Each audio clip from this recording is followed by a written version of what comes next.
físicos. Es como si jugaran las manos con la otra persona, que bailaran las manitos como tal, las manos con las manos de la otra persona.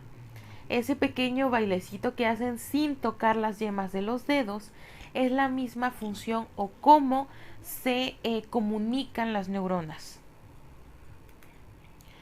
Las neuronas son las células que se han especializado en la transmisión de información en forma de impulsos nerviosos. Por lo tanto, son las unidades estructurales de nuestro sistema nervioso. Cada neurona se compone de un cuerpo o soma, en el cual se localiza el núcleo y unos corpúsculos, que son los gránulos de Nisi. También unas prolongaciones llamadas dendritas, compuestas por fibras gruesas, cortas y muy ramificadas, cuyo número varía según su función. Una fibra única, el axón, larga y ramificada en su extremo terminal. Ahorita vamos a ver cómo se compone una neurona. Tanto los axones como las dendritas son fibras nerviosas que forman los nervios, el impulso del cuerpo celular desde el cual emerge cada fibra recibe el nombre de polo. Bien. Aquí podemos ver todo lo que estaba en la anterior diapositiva. Podemos ver el botón simpático, que es donde va a estar adherida o de donde nace la neurona. El cuerpo de la neurona, que es el axón. Y el axón, si se dan cuenta, va a tener una cubierta, que esa cubierta se le llama mielina. Esta cubierta es para proteger la raíz del axón. Más adelante en las ramificaciones va a contar con un núcleo, la parte central de la neurona. A las extremidades cuenta con un cuerpo o soma, y en los pelitos como tal, las ramificaciones, están las dendritas. Las neuronas se clasifican según su forma. La forma de las neuronas está relacionada con la cantidad de polos que tengan, considerando al polo el lugar por donde emerge la prolongación, o sea, por donde se va a ramificar. Por lo tanto, se diferencian en monopolares, quiere decir que solamente tienen un único polo. Bipolares tienen más de uno, o sea, 2 polos. Y multipolares, más de 2 polos. En las neuronas monopolares, la prolongación que sale de un polo luego de un trayecto se divide en 2 prolongaciones, una de las cuales funciona como dendrita y la otra como axón, recordando la imagen que vimos hace un momento. Estas neuronas son de conducción sensitiva o centrípeta y están relacionadas con el sentido del tacto y el ganglio espinal. También tenemos las neuronas bipolares, que estas van a tener 2 polos, por donde emerge el axón y la dendrita respectivamente. Tienen conducción motora o centrífuga y están asociadas a todos los sentidos excepto al tacto. Los 5 sentidos, pues es como tal la vista, el olfato, el oído, el gusto, y pues omitimos aquí el tacto. También se las encuentra en la corteza cerebral. Las neuronas multipolares son las que tienen muchas prolongaciones emergiendo por los distintos polos. Las hay de axón corto, que conectan una neurona motora con una sensitiva, por lo cual se les llama de asociación o intercalar, que son las que permiten el movimiento, y de axón largo.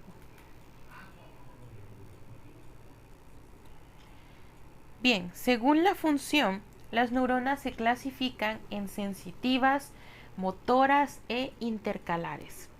Las sensitivas tienen las dendritas conectadas a un órgano receptor y su axón conectado a otra célula nerviosa. Conducen impulsos nerviosos desde afuera, o sea, el receptor, hacia adentro, que es el centro nervioso. En el cuerpo humano se las encuentra cerca de los órganos del sistema nervioso central, pero nunca dentro de ellos. Cerca del sistema nervioso es la médula espinal como tal. Mientras que las neuronas motoras transmiten impulsos nerviosos desde los centros nerviosos de los órganos encargados de efectuar la respuesta. Tienen sus dendritas conectadas a otra célula nerviosa y su axón, a un órgano efector como un músculo o una glándula. Se las encuentra dentro de los órganos del sistema nervioso central y del sistema nervioso autónomo. Son las que van a permitir la locomoción. Mientras que las neuronas intercalares o de asociación son las que se unen a una neurona sensitiva como una motora. Ok, aquí podemos ver parte de lo que son los tipos de neuronas y tenemos lo que son las dendritas, la vaina de mielina, prolongación dendrítica, cuerpo de la neurona, un núcleo, el núcleo es lo azulito como tal. Tenemos el axón, las terminales del axón y botón simpáctico y por supuesto el efector, que es donde se va a realizar pues lo que necesitamos, por ejemplo, mover un músculo. Ok, vamos a ver los pares craneales. Tenemos 12 pares craneales. Los pares craneales van a estar divididos en los lóbulos del cerebro.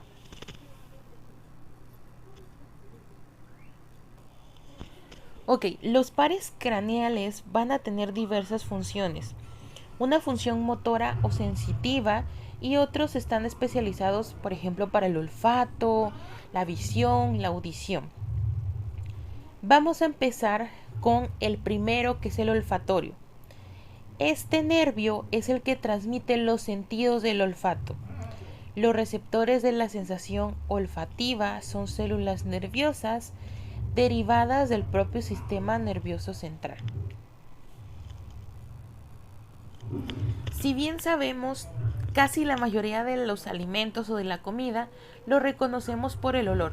Por ejemplo, pasamos por una pozolería y decimos, ay, huele a pozol, ya hasta uno distingue el olor como tal. Esto es gracias a este par craneal que es el olfatorio. El número 2 es el oculomotor. Perdón, el óptico. Es el nervio sensitivo que transmite la información visual proveniente de la retina. Lo que uno puede ver, pues a través de los ojos, se va a transmitir hacia el cerebro. Ok, lo que estemos observando como tal, lo vamos a ver con la retina del ojo. La figura o forma que estemos observando se va a transmitir esa información mediante los pares craneales, específicamente en el óptico, el cual va a guardar esa información. Luego, por ejemplo, aquí es donde se puede guardar información para la memoria a corto plazo y a largo plazo. El número 3 es el oculomotor, el cual inerva a la mayoría de los músculos extrínsecos del ojo, pues como tal el recto medial, superior, inferior y el oblicuo inferior. Los movimientos oculares son dirigidos desde áreas corticales de fijación voluntaria e involuntaria. Aquí como tal es el que va a permitir el movimiento del ojo, que nosotros podemos mirar hacia arriba, abajo, a los costados, rotar los ojitos. Gracias a este par craneal que es el oculomotor, podemos tener la movilidad de nuestros ojos. El número 4 es el troclear, que el nervio troclear es el más delgado de los pares craneales. Se clasifica como un nervio eferente debido a que inerva músculo estriado voluntario, o sea, el que nos permite mover. En específico, el músculo oblicuo superior del ojo, produciendo su rotación interna. El troclear es el que nos va a permitir que nosotros podamos hacer circulitos con los ojitos. y de igual manera que permita la rotación. El ojo no se mueve por sí solo, tiene un músculo que ayuda a este movimiento, que es controlado por el par troclear. El 5 es el trigémino. El nervio trigémino tiene, este nervio se divide en tres ramas, la oftálmica, que es la principal responsable de la inervación del cuero cabelludo, frente, párpado superior, córnea, nariz, mucosa nasal, senos frontales y parte de las meninges. Y la rama maxilar es también una rama sensorial. Y por último tenemos la rama mandibular. Es la única rama con componentes sensoriales y motores. El componente motor inerva los músculos de la masticación y la rama sensorial inerva el tercio inferior de la cara. Este par craneal, que es el trigémino, si ustedes por ejemplo ponen su mano en la cara, teniendo ahora sí que la base de los dedos cerca de la oreja, si ustedes posicionan 3 dedos hacia su carita como tal, así es como están estos 3 nervios, lo cual va a permitir que nosotros podamos mascar. Los músculos siempre van a estar controlados por nervios. Dentro de los nervios están los pares craneales. Por ende, el trigémino es el que nos va a permitir que nosotros podamos mascar, podamos mover los maxilares inferior y superior. El 6 es el abducens. Este se clasifica como un nervio eferente somático, ya que inerva músculo estriado voluntario, músculo recto lateral del ojo, por lo tanto es responsable de la aducción del ojo, que podamos mirar hacia adentro cuando hacemos visquitos como tal. El 7 es el facial. Este nervio principalmente es un motor con un componente sensitivo. El nervio facial controla los músculos de la cara, permitiendo las expresiones faciales, los guiños, las sonrisas, las malas caras, las alegrías, los llantos, etc. Por su parte, el nervio intermedio transporta la sensación gustativa de 2/3 anteriores de la lengua, o sea, de la parte de enfrente como tal.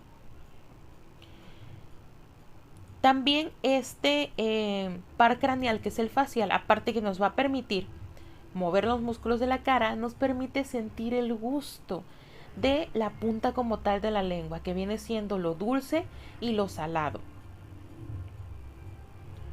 Tiene una función parasimpática, pues las fibras secretomotoras inervan la glándula lagrimal y las glándulas sublinguales y submandibulares, así como los vasos de las mucosas del paladar, nasofaringio y fosas nasales. También este par se va a encargar de inervar, o sea, nos va a permitir llorar, nos va a permitir producir saliva, que son las glándulas sublinguales, también las submandibulares, que son parte del aparato digestivo. El 8 es el vestíbulo coclear.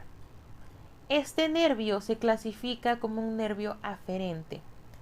Transporta información sensitiva correspondiente a 2 de los sentidos, el de la audición y el equilibrio.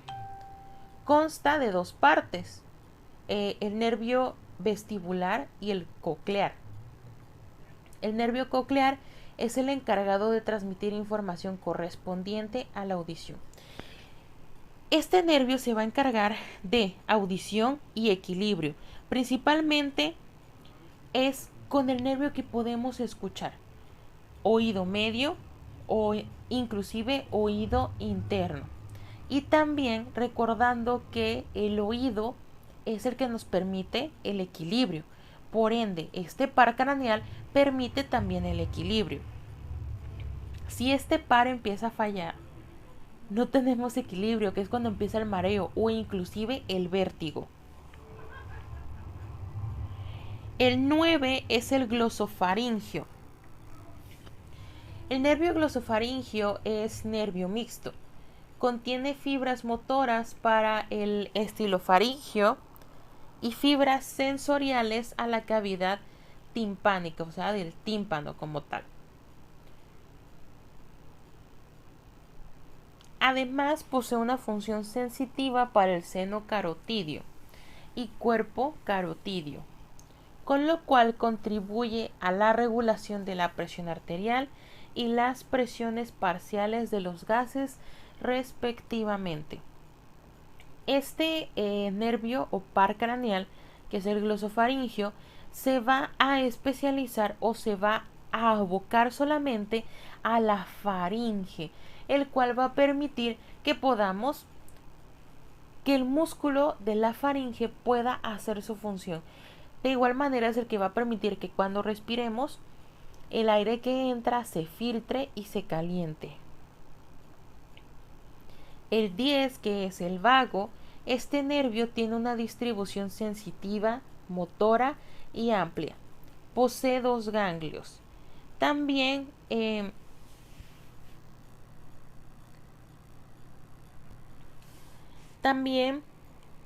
se divide, las fibras motoras del vago se derivan en 2 núcleos, del bulbo raquídeo, que es el ambiguo, y el motor dorsal. El primero, que es el ambiguo, aporta fibras motoras somáticas a los músculos estriados de la laringe, faringe, paladar, mientras que el segundo proporciona fibras motoras viscerales para el corazón y otros órganos torácicos abdominales. Se va a encargar de función involuntaria y función voluntaria. El 11, que es el espinal, es un nervio accesorio puramente motor, o sea, va a servir para la locomoción como tal. Sus fibras proceden de las células del asta anterior de los 4 o 5 primeros segmentos de la médula espinal y se distribuyen en los músculos esternocleidomastoideo y trapecio del mismo lado. El esternocleidomastoideo es el músculo más largo y fuerte del cuello. Y por último tenemos el hipogloso. Este también es un nervio solo motor que inerva la musculatura somática de la lengua. Inerva el músculo geniogloso, cuya acción consiste en protuir la lengua, al estigloso, que retrae y eleva la raíz de esta, y al hipogloso, que hace que la superficie de la lengua se vuelva convexa. Este par craneal es el que nos va a ayudar a que nosotros tengamos movilidad en la lengua, que tenga movilidad tanto en la raíz como en la punta, por lo cual nos permite también el habla y la formación de las palabras. Bien, vamos con las patologías. Dentro de las patologías vamos a empezar con enfermedades nerviosas degenerativas, como el Alzheimer.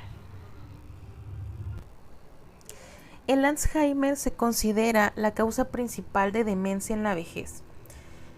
Esta enfermedad se caracteriza por la atrofia de las neuronas asociadas al área cognitiva.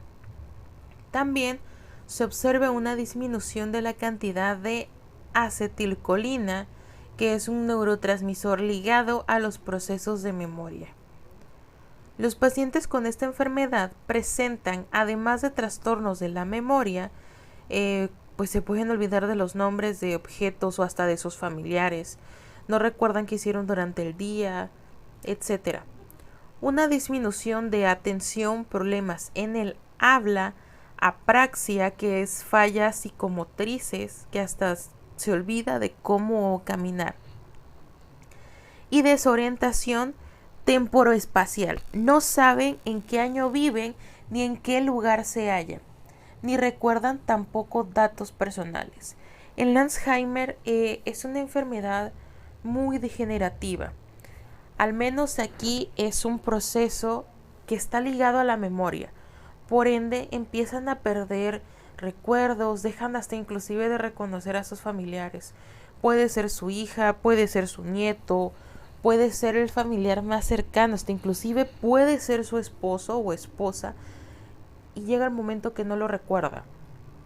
Inclusive también se ve afectado en la apraxia, o sea, ya hay fallas psicomotrices, ya el paciente como tal deja inclusive de caminar, hasta olvidan cómo es respirar, olvidan cómo se debe de comer, hasta inclusive no recuerdan cuándo fue la última vez que comieron una comida en específico y hasta la pudieron haber comido hace 2 horas, pero para ellos es esta comida no sé en cuánto tiempo no la he comido.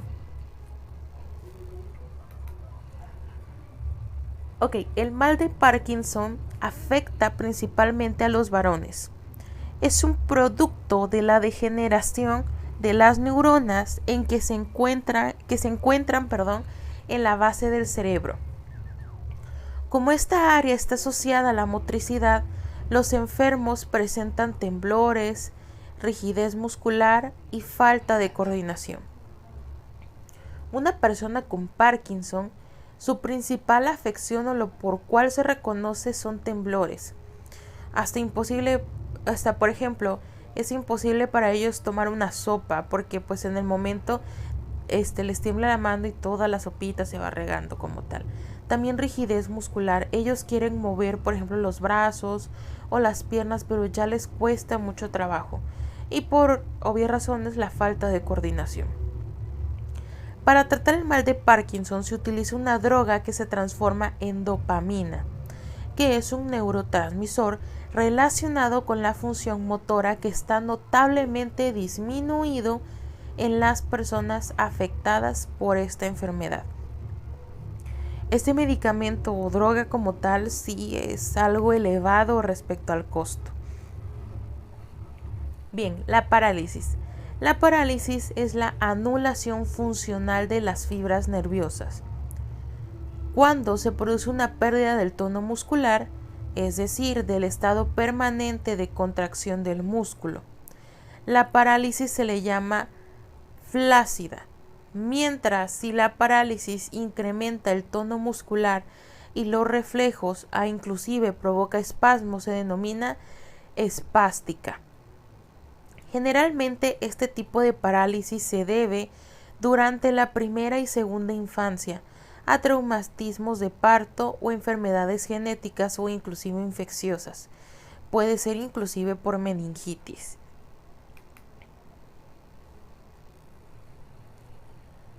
Las epilepsias son alteraciones funcionales de la actividad neuronal de comienzo brusco y que tienden a repetirse.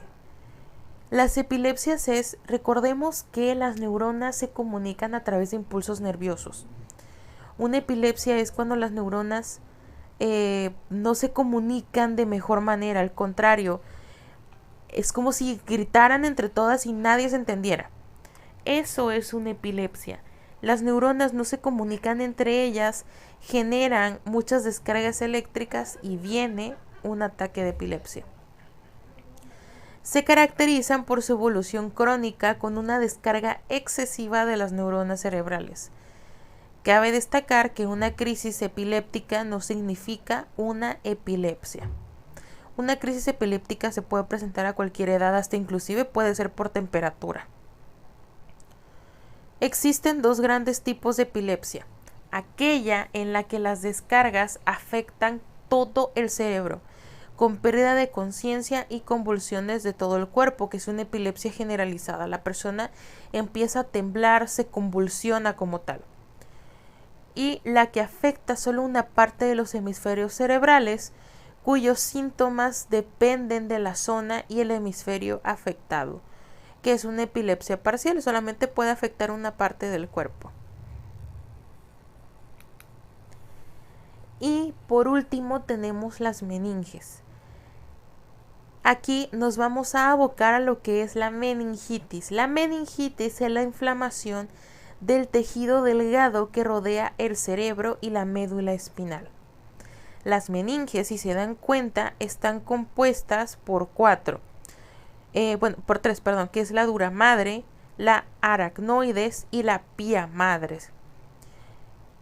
Después de las meninges está el hueso, el periósteo, la poneurosis y hasta arriba la piel.